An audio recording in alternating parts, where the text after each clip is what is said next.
Siapa sangka, di sebalik satu kekalahan tipis, tersembunyi satu kejayaan besar yang menggegarkan bola sepak Malaysia. Satu pasukan, menggalas hampir seluruh harapan negara di pentas Asia, dan hasilnya cukup luar biasa. Persoalannya, sejauh mana dominasi ini mengangkat nama Malaysia di ranking Asia? Mari kita bongkar.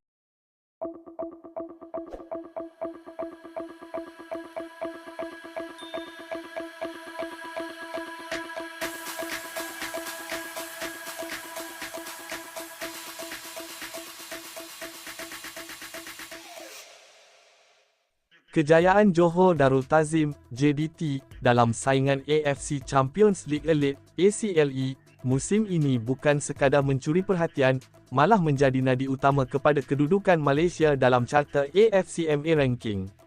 Dengan prestasi yang cukup konsisten dan bertenaga, skuad Harimau Selatan membuktikan bahawa mereka bukan sahaja jago domestik, tetapi juga pencabar serius di pentas Asia. Perjalanan JDT di ACLE musim ini berakhir di peringkat suku akhir selepas tewas tipis 1-2 kepada juara bertahan, Al Ahli. Namun, kekalahan itu tidak memadamkan hakikat bahawa kempen mereka kali ini adalah antara yang paling gemilang dalam sejarah kelab. Dengan gaya permainan yang tersusun, agresif, dan penuh keyakinan, JDT berjaya melangkah jauh, satu pencapaian yang memberi impak besar kepada bola sepak Malaysia. Apa yang lebih menarik, perjalanan JDT musim ini menyaksikan mereka mencipta beberapa detik bersejarah. Antaranya termasuk 2 kemenangan ke atas wakil Jepun di laman sendiri, satu pencapaian yang jarang dicapai oleh kelab Asia Tenggara. Kemenangan ini bukan sahaja menaikkan moral pasukan, malah meningkatkan reputasi Malaysia di mata Asia. Lebih penting, kejayaan ini diterjemahkan kepada kutipan mata yang sangat signifikan dalam AFCMA ranking. Berdasarkan kemas kini terkini oleh Footy Rankings, Malaysia kini berada di kedudukan ke-11 di Asia dan ke-6 bagi zon Asia Timur dengan jumlah 45.184 mata. Kedudukan ini amat penting kerana ia menentukan jumlah slot penyertaan kelab Malaysia dalam kejohanan Asia pada masa akan datang. Di sinilah peranan JDT menjadi sangat dominan. Daripada jumlah keseluruhan mata yang dikumpul Malaysia, JDT menyumbang sebanyak 33.61 mata, bersamaan 74.4% daripada keseluruhan. Angka ini bukan sahaja besar, malah menunjukkan betapa bergantungnya Malaysia kepada prestasi satu kelab dalam menentukan kedudukan ranking negara. Jika dilihat dari sudut positif, ia membuktikan kekuatan dan konsistensi JDT sebagai wakil utama negara. Namun dalam masa yang sama, ia juga memberi gambaran bahawa kelab-kelab lain di Malaysia masih perlu meningkatkan prestasi mereka di pentas Asia bagi memastikan sumbangan mata lebih seimbang. JDT bukanlah baru dalam memainkan peranan besar ini. Dalam beberapa tahun kebelakangan ini, mereka sentiasa menjadi penyumbang utama mata Malaysia. Pada edisi 2022, JDT mengumpul 16 mata. Pada tahun 2024 pula, mereka menambah 9 mata, dan pada tahun 2025, jumlah itu meningkat kepada 22.35 mata. Konsistensi ini jelas menunjukkan bahawa JDT adalah tulang belakang kepada prestasi Malaysia di peringkat Asia. Kejayaan mengekalkan kedudukan ke-6 zon Asia Timur juga membawa berita baik kepada bola sepak tempatan. Ia memastikan Malaysia terus memiliki satu slot ke ACLE dan satu slot ke ACL2, satu kelebihan besar untuk perkembangan kelab-kelab tempatan.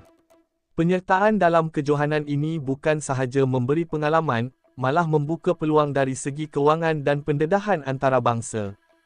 Namun begitu, situasi ini juga menimbulkan persoalan penting, sejauh mana kelab-kelab lain mampu bangkit dan membantu menyumbang mata kepada negara. Ketergantungan kepada satu pasukan sahaja bukanlah strategi jangka panjang yang ideal. Liga tempatan memerlukan lebih banyak kelab yang mampu bersaing di peringkat Asia, agar Malaysia dapat terus memperbaiki kedudukannya. Dari sudut taktikal, kejayaan JDT banyak didorong oleh pengurusan profesional, struktur kelab yang mantap, serta barisan pemain berkualiti tinggi. Di bawah kendalian jurulatih yang berpengalaman, mereka berjaya menampilkan corak permainan moden yang mampu menyaingi kelab-kelab elit Asia. Ini menjadi contoh jelas bagaimana pelaburan yang betul mampu menghasilkan kejayaan yang konsisten. Selain itu, faktor mentaliti juga memainkan peranan besar. JDT turun ke setiap perlawanan dengan keyakinan tinggi, tanpa rasa gentar walaupun menentang pasukan besar dari Jepun, Korea Selatan atau Timur Tengah. Sikap ini membezakan mereka daripada kebanyakan kelab lain di rantau ini. Kehadapan, cabaran JDT dijangka semakin sukar. Dengan status mereka kini sebagai antara kelab yang disegani di Asia, setiap lawan pasti akan memberi perhatian khusus. Namun berdasarkan rekod semasa, tidak mustahil untuk JDT terus melangkah lebih jauh, mungkin sehingga ke separuh akhir atau bahkan final dalam edisi akan datang. Bagi Malaysia secara keseluruhan, momentum ini perlu dimanfaatkan sebaik mungkin. Pihak pengurusan liga dan kelab-kelab lain perlu mengambil inspirasi daripada model JDT. Pembangunan akademi, pengurusan kewangan, dan strategi jangka panjang perlu diberi perhatian serius jika mahu melihat lebih banyak wakil negara bersinar di pentas Asia. Kesimpulannya, sumbangan lebih 70% mata oleh JDT dalam AFCMA ranking bukan sekadar statistik, ia adalah cerminan dominasi, konsistensi, dan keunggulan sebuah kelab yang berada di tahap berbeza. Dalam nada tinggi, ini adalah kisah kejayaan. Dalam nada rendah, ia juga satu peringatan bahawa masa depan bola sepak Malaysia memerlukan lebih daripada satu jago. Dan buat masa ini, satu nama terus bergema, kuat, jelas, dan mendominasi, Johor Darul Ta'zim.